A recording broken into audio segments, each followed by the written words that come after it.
Hugo Mota, indicou, na sexta-feira, o deputado Guilherme Derrite para relatar o projeto de lei antifacção. Derrite deixou a Secretaria de Segurança de São Paulo para reassumir o cargo na Câmara e relatar o projeto. No relatório, o aliado do governador, Tarcísio de Freitas, optou por não incluir o ponto de maior debate do projeto defendido pela direita, que desejava a fusão do texto do governo a outro projeto que equipara as facções criminosas a organizações terroristas. A decisão tem provocado divergências entre deputados de direita. E a expectativa é que o projeto seja discutido amanhã, nessa terça-feira, pelo menos já está lá na agenda. É por isso mesmo que eu vou conversar agora com a nossa repórter, a Camila Xavier. Camila, muito bom dia. Sempre um prazer te ter aqui. Uma ótima semana para a gente.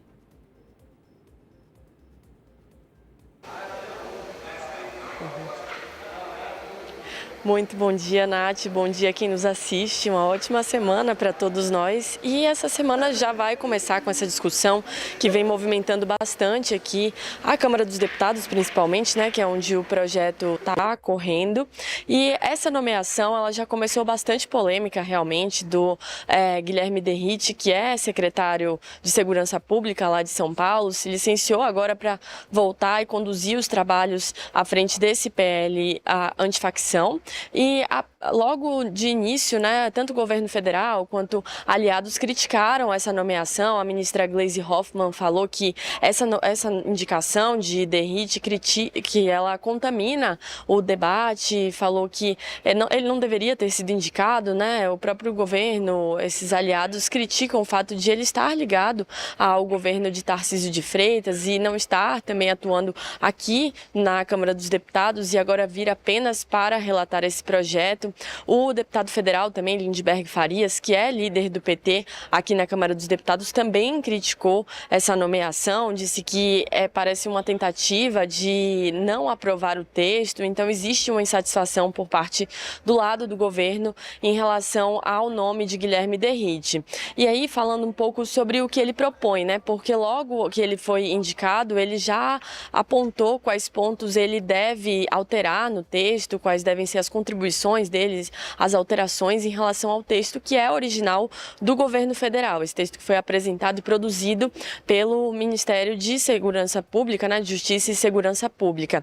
Primeiro que ele decidiu justamente não juntar esses dois textos, tanto o PL antifacção, que é de origem do governo federal, quanto o projeto de lei que equipara as organizações criminosas a organizações terroristas. Então, no texto dele, ele não iguala, não classifica as organizações criminosas como organizações terroristas, mas ele decide equiparar as penas de organizações criminosas, de atos de organizações criminosas, como controle territorial, a atos terroristas. Então, esses atos, né, de facções criminosas passariam a ser punidos com 20 a 40 anos de prisão. Outro ponto também que ele traz nesse projeto é a liderança de organizações criminosas ou de milícias passariam a precisar cumprir a pena em presídio de segurança máxima.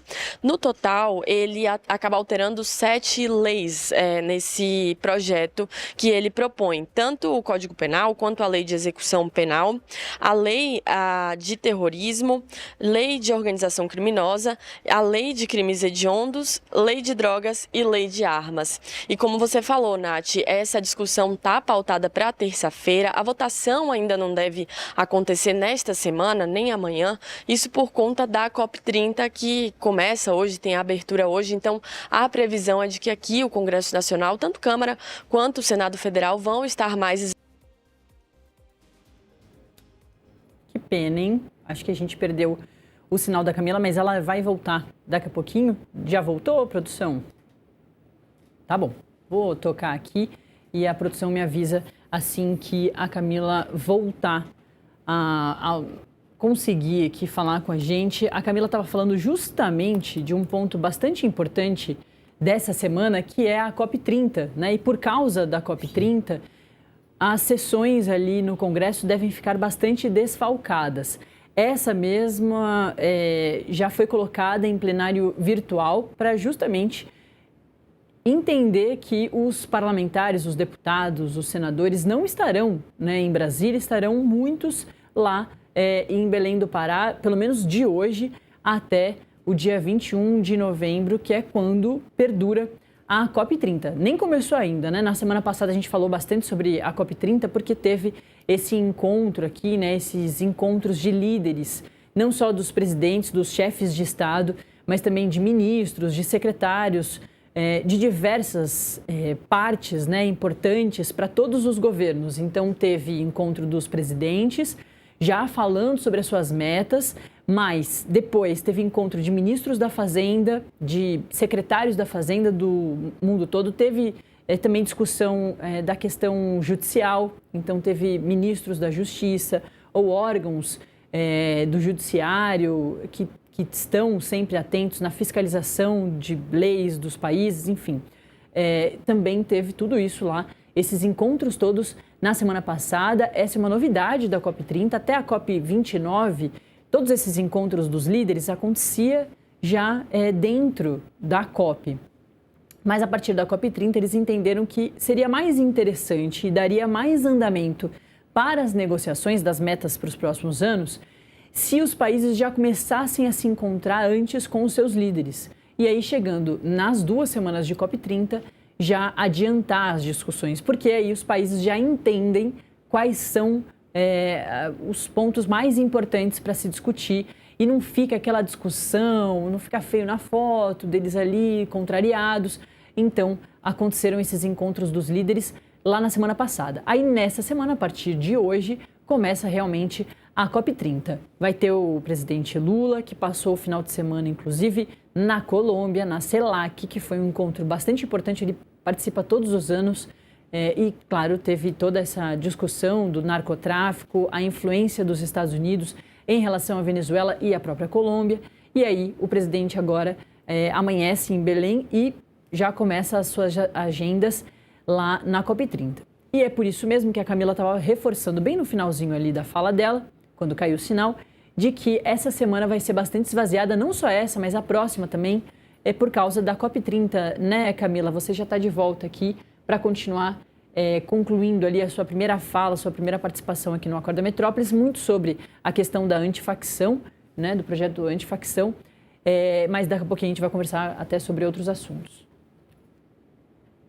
Pois é, Nath. Então, só complementando isso que você está falando, né? Como a gente já começou a explicar aqui, que a semana deve ser um pouco mais esvaziada aqui tanto na Câmara dos Deputados quanto no Senado. Então, isso acaba dando um fôlego maior para o governo, que não está satisfeito com essa nomeação, com essa indicação de Guilherme Derrite para relatar o projeto antifacção. Então, eles vão tentar, né? A própria ministra Gleisi Hoffmann, que é a ministra das Relações Institucionais, que faz esse diálogo aqui com o Legislativo, vai tentar voltar o projeto, né, fazer com que o projeto volte ao seu estado original, ou pelo menos o mais próximo possível do seu estado original. O governo tem bastante resistência de fazer essas alterações na lei antiterrorismo, ou igualar de alguma forma, equiparar de alguma forma esses crimes. Eles têm alguns receios e também outros pontos que Derrite traz. Então, eles vão tentar fazer com que o projeto